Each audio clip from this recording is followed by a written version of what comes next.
Hello, hello, hello, and welcome to English Learning for Curious Minds by Leonardo English, the show where you can listen to fascinating stories and learn weird and wonderful things about the world at the same time as improving your English.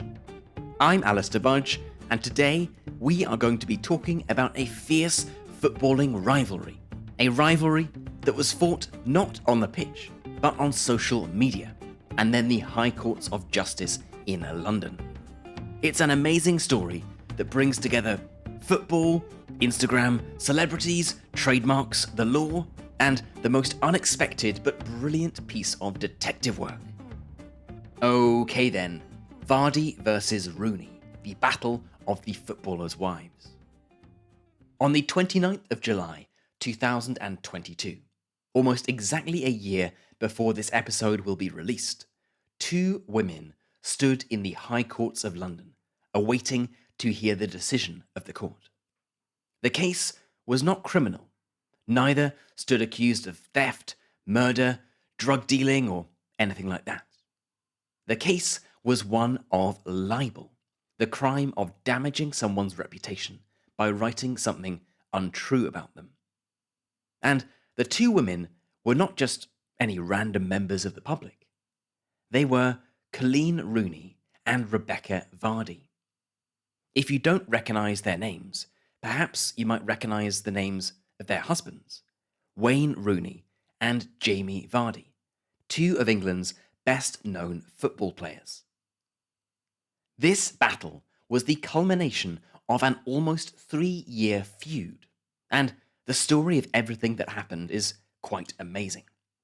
So, as a bit of background, you probably need no reminder that football in Britain is very popular. Premier League footballers are paid hundreds of thousands of euros a week. The best footballers are treated as serious celebrities, with paparazzi hiding outside their homes, trying to catch a glimpse of their private lives. For a long time, the celebrity was restricted to the pitch itself, with limited public interest in footballers' private lives. But starting in the mid-2000s, the British press turned its attention off the pitch to the wives and girlfriends of the country's top football players. There is actually a term for the wives and girlfriends of football players, a popular acronym that came to prominence during the 2006 World Cup, and that's WAG, W-A-G, short for wives and girlfriends. Soon enough, gossip magazines reported not just on what clothes the wags were wearing, or who looked like they had had a bit too much to drink at a post-match party, but on rivalries between the wags, on the individuals. This original wag class contained plenty of women who were famous in their own right. They had successful careers of their own, irrespective of their husbands or boyfriends. Victoria Beckham, the wife of David Beckham, was a pop star. She was one of the 5 Spice Girls, the biggest girl band of the 1990s. Then there was Cheryl Cole, who was a pop singer in a band called Girls Aloud, and is now probably more famous than her footballer husband, Ashley, now ex-husband, I should add. And there were, of course, plenty of wives and girlfriends of famous footballers who had no claim to fame themselves.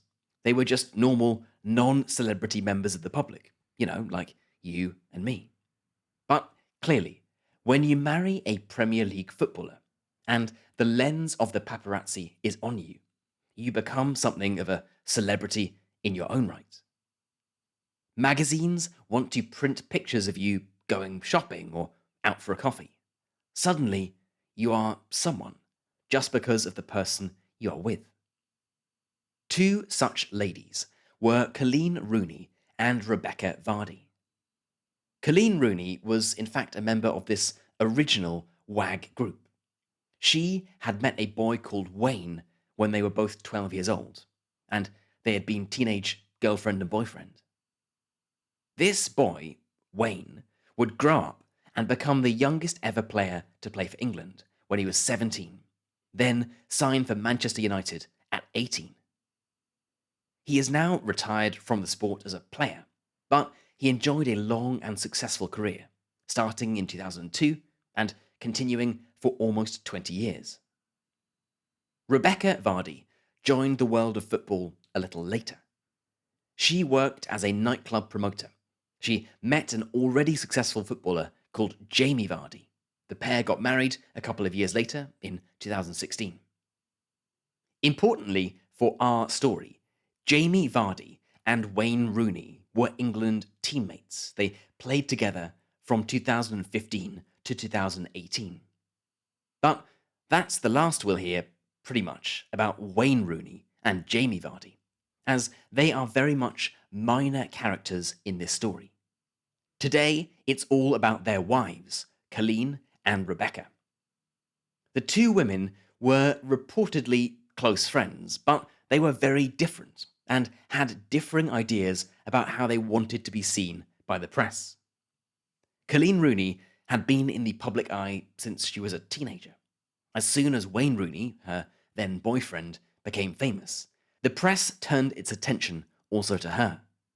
She was relatively publicity shy, not courting attention, not looking to be written about or photographed, but she could not escape the photographer's lens. And given that she spent practically her entire life as a semi-celebrity, there has been plenty of media interest in her as an individual. Rebekah Vardy, on the other hand, was not so used to being in the public eye. She was playing catch-up, you could say. She was 32 when she met Jamie Vardy. She had already been married twice before. Jamie Vardy wasn't actually the first footballer she had been in a relationship with. She dated another football player from a club called Oxford United. Oxford United, in case you weren't aware, isn't a particularly good team, and her ex-boyfriend would later claim that she was always jealous of the wives and girlfriends of Premier League players, people like Coleen Rooney. Now, I don't want to get too much into gossip and rumour, although it is hard when talking about this particular subject. I just wanted to give you some of the background information so that you can get a measure of the characters of our two protagonists. So, what actually happened? Well, for several months, Coleen Rooney had been claiming that someone had been leaking private details about her life to the British press.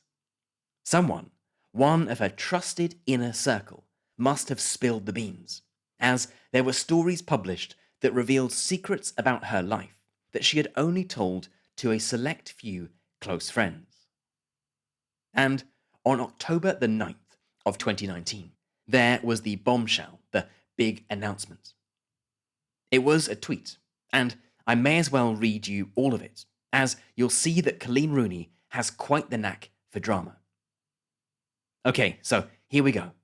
The tweet went: "For a few years now, someone who I trusted to follow me on my personal Instagram account has been consistently informing The Sun newspaper of my private posts and stories. There has been so much information given to them about me, my friends, and my family, all without my permission or knowledge. After a long time of trying to figure out who it could be, for various reasons, I had a suspicion. To try and prove this, I came up with an idea. I blocked everyone from viewing my Instagram stories, except one account. In brackets, those on my private accounts must have been wondering why I haven't had stories on there for a while. Close brackets. Over the past 5 months, I have posted a series of false stories to see if they made their way into the Sun newspaper. And you know what? They did. The story about gender selection in Mexico, the story about returning to TV, and then the latest story about the basement flooding in my new house. It's been tough keeping it to myself and not making any comment at all, especially when the stories have been leaked. However, I had to. Now, I know for certain which account or individual it's come from. I have saved and screenshotted all the original stories which clearly show just one person has viewed them. It's ... Rebekah Vardy's account. It was a scandalous accusation. Rebekah Vardy, her supposed great friend, stood accused of selling secrets about Coleen's private life to the Sun newspaper. Rebekah Vardy immediately took to social media to deny this, asking why would she sell secrets on her friends? Her husband earned €150,000 a week as a striker for Leicester City. She didn't need the money. As you might expect, this story was lapped up by the newspapers and gossip magazines. It was the ultimate celebrity spat, a public argument between two people who were no stranger to the gossip pages. Coleen Rooney was even dubbed Wagatha Christie by one journalist, so a combination of Wag and Agatha Christie, the famous murder mystery novelist. This term stuck, Wagatha Christie, and the British press hung on every new accusation or denial in this feud, which was fought in public on social media. The feud only intensified as Rebekah Vardy not only continued to deny any involvement in it, but in June the following year, she revealed that she was going to take Coleen Rooney to court for libel, for accusing her of something in public that damaged her reputation. She wanted £1 million in compensation, so that's something like €1.2 million. It went to court, and in November of that year, a judge ruled in Rebekah Vardy's favour, saying that an ordinary reader, a normal member of the public, would have understood that Coleen Rooney was accusing Rebekah Vardy personally of having leaked the story and having besmirched her good name.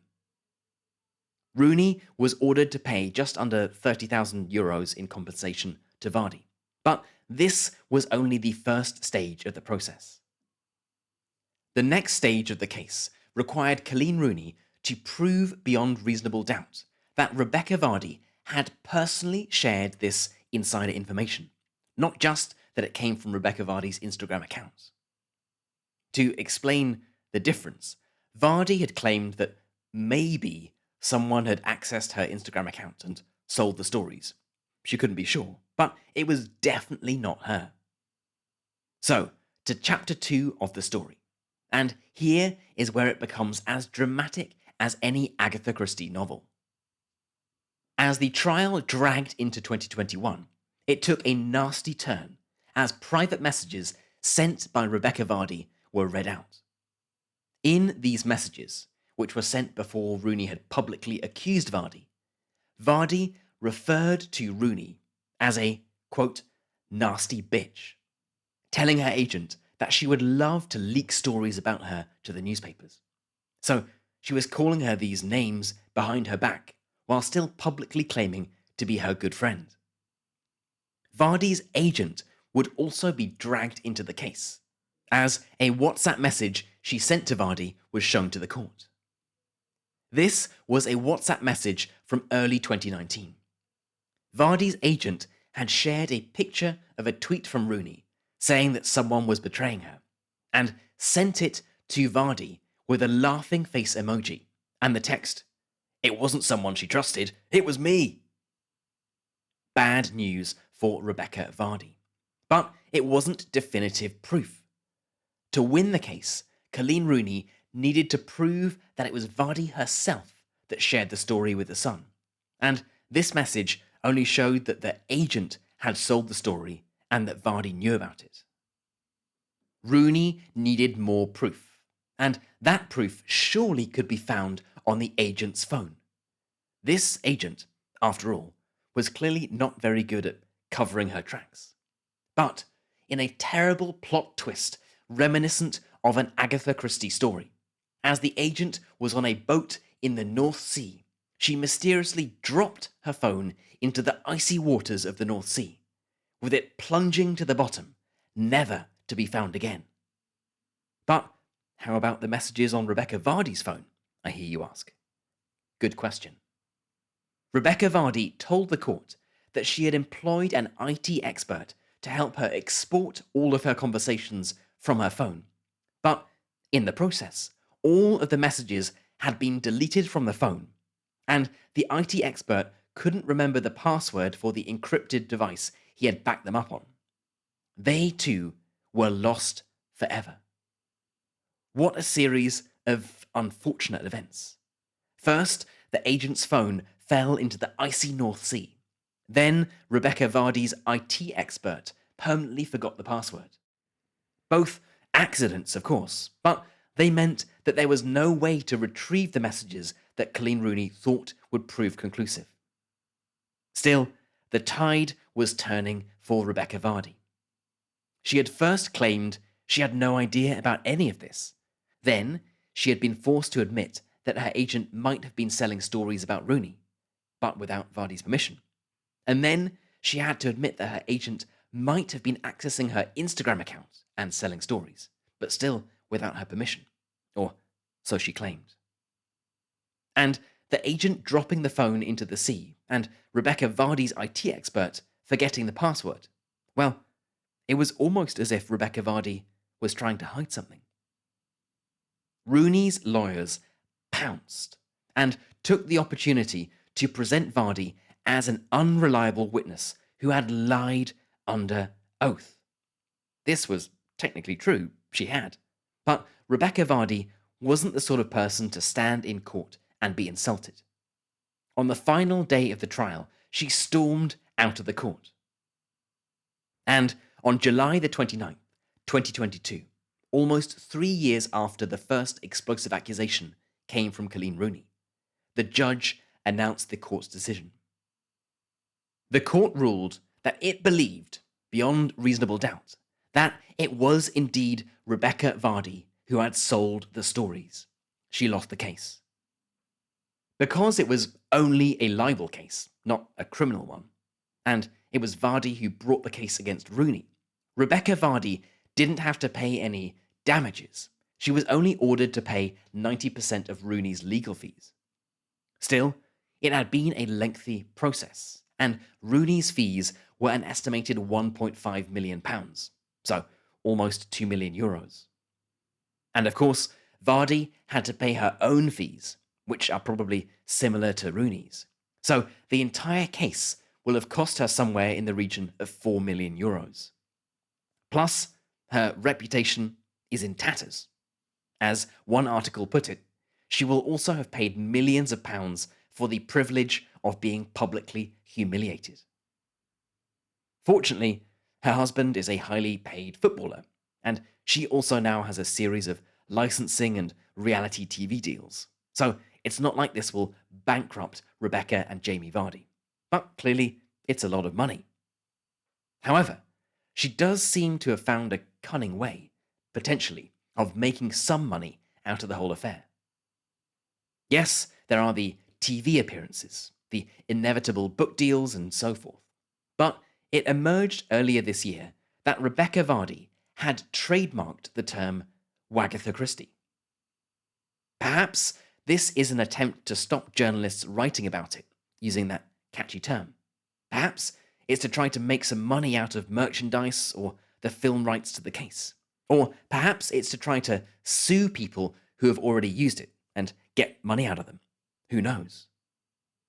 One thing is for sure, though. In the ongoing battle of the footballers' wives, the score in this match was 1-0 to Coleen Rooney. Okay then, that is it for today's episode on this unusual case of the warring footballers' wives. As always, I would love to know what you thought of this episode. Have there been any similar cases in your country? Why do you think we are so obsessed with the partners of celebrities? And what is it about footballers in particular that tabloids and gossip magazines love so much? I would love to know, so let's get this discussion started. You can head right into our community forum, which is at community.leonardoenglish.com, and get chatting away to other curious minds. You've been listening to English Learning for Curious Minds by Leonardo English. I'm Alistair Budge, you stay safe, and I'll catch you in the next episode.